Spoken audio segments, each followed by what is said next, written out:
So this is the DJI Mic Mini, and it almost might be the only mic you'll ever need. Now DJI is well known for their drones and their gimbals, and they're relatively new to this whole microphone scene, but all of their offerings have been pretty great so far. You have the Mic 2, which in my opinion is one of the best wireless systems out there, but I always found it a bit too expensive. And then I heard that DJI has released a new mic, which is not only smaller, but also half the price. So I bought myself one and I've tested it over the last few weeks.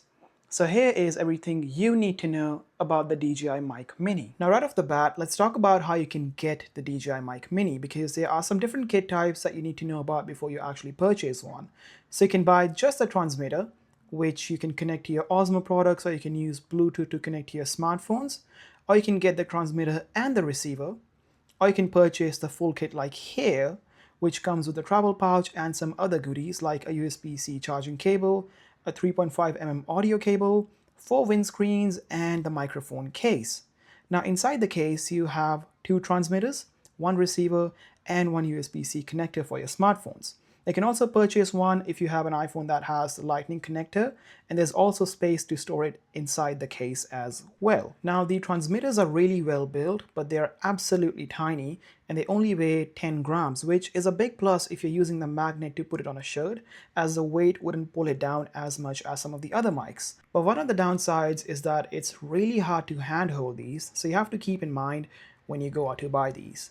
Now on the actual transmitters you have 2 buttons. One of them is for pairing, and this also doubles up as your record button for smartphones, and the other button is for power, which doubles up as your noise cancellation button.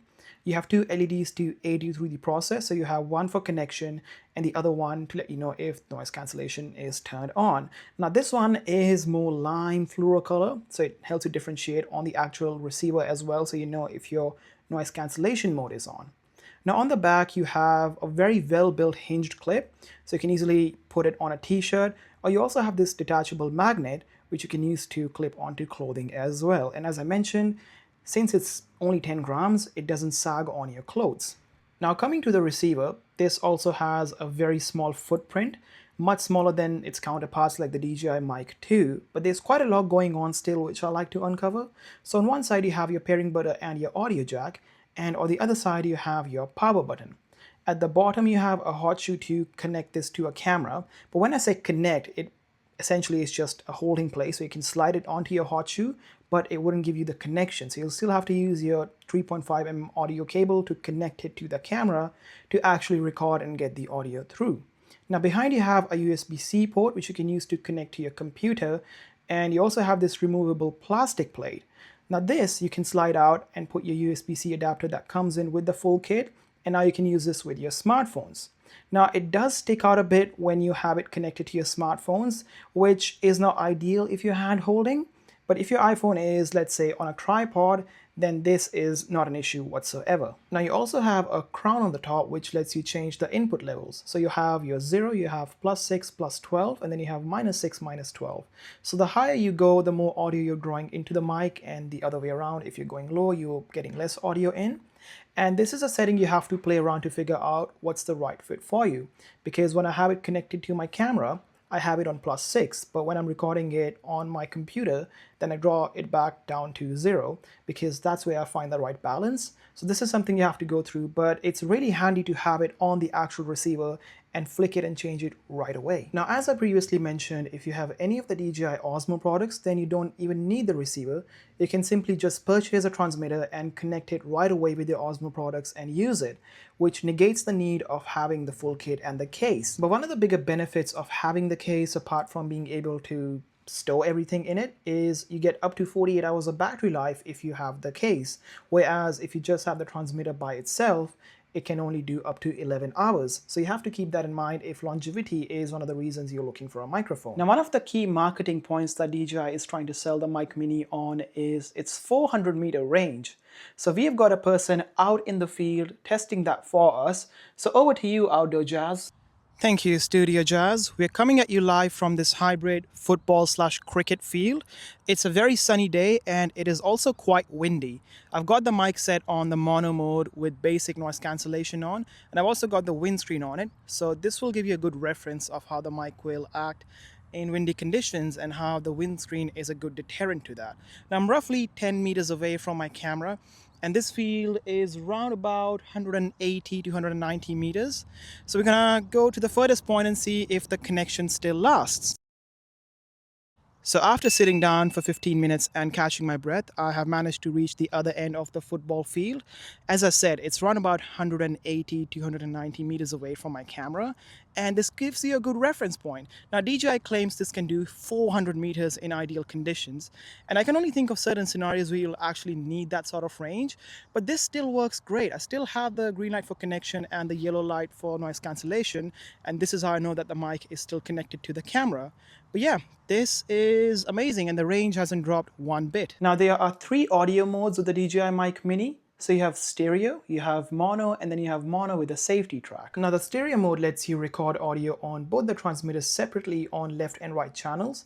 And this is a big help if you're recording, let's say, an interview or if you're recording a podcast, because it provides you with a clear separation between the audio, and you get two audio sources to work with in post-production, so you can edit them separately. Now the mono mode, on the other hand, records the same audio on both the left and right channels. So it's ideal if you're shooting yourself, or if it's a vlog, or if it's a presentation where only one mic is being used.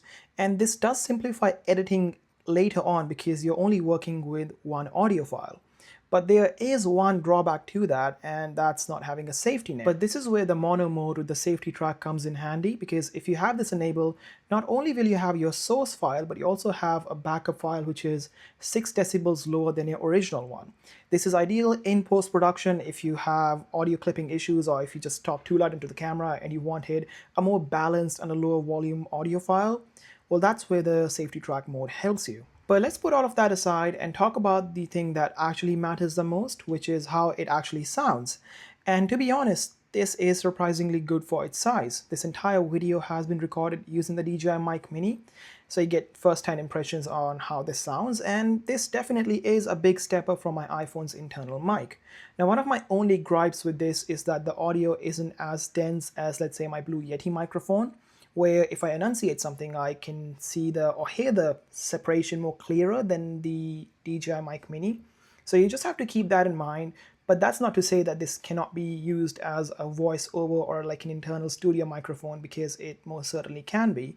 There's just a trade-off that the audio isn't as dense as, let's say, a professional studio mic. But it's not all hunky-dory, and there are some things that I would like to point out which might make you reconsider buying the DJI Mic Mini. Now, as I mentioned previously, size is a big plus when it comes to putting this on a shirt, but it is not the biggest help when it comes to hand-holding this microphone, because you might shoot content where you are hand-holding and interviewing people on the street. Well, you won't be able to comfortably handhold it, so just keep that in mind. But coming to the actual audio side of things, I would say the noise cancellation isn't as good as the DJI Mic 2, which uses intelligent noise cancellation instead of the basic two-step setting that we have on the DJI Mic Mini. Now, there's also no internal storage, which means you don't have any internal recording. So in case something goes wrong while you're recording on your camera or on your smartphone, well, then you have no backup to work with because there's no place to store it. There's also no 32-bit photo recording, which can be a big issue for some, because this gives you more information to work in post-production in case the audio has issues. But to be honest, I've never had issues in that sense, so it's not a big issue for me. But what can be a big issue for some people is the lack of a lav mic connection. So you can't pair this up with a lav mic and connect it to your shirt, which could be a big drawback because the DJI Mic 2 offers that and the Mic Mini doesn't. So just have to keep a few things in mind before you go out and buy one, because they can impact on how you work. Now, you can also download this app called the DJI Memo, which lets you change certain settings of your microphone through your phones. So you can connect using the USB-C or the Lightning adapter, and once you do so, you'll be prompted to either do a new sound recording or change the settings. Now, on the app, it shows you your connected device. So in this case, it's the DJI Mic Mini, and you can also see the input gain on your transmitters if they are out of the case as well. First off, you have your noise cancellation settings, which I would like to quickly go over. So you have two modes. You have basic and strong. Now, basic is your default setting, and it works well for almost all conditions. I feel strong is a bit too strong, where it distorts your audio and sort of sounds robotic, so I've left it at basic. You also have the option to change your audio channel from stereo to mono or the other way around, and you can also enable safety track, which will record that separate backup file which is 6 decibels lower.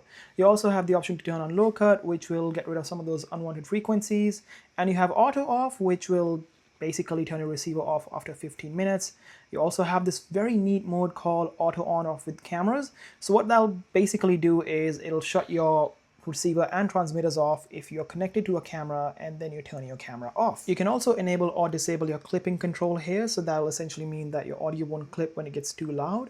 And if you go further down, you have TX settings, which are settings for your transmitters. So here you can disable your LED lights, you can disable the option to use your power button as your noise cancellation button, and you also have the same auto off feature, which will shut off the transmitters after 15 minutes of inactivity. So all in all, the application is pretty straightforward and allows you to control a few things with the mics, but one of my only issues with this is that you can't enable safety track if you don't have a smartphone to connect your mic with, and you can't change these settings right on the mic on the go if you have it connected to a camera. So is this the only mic you'll ever need?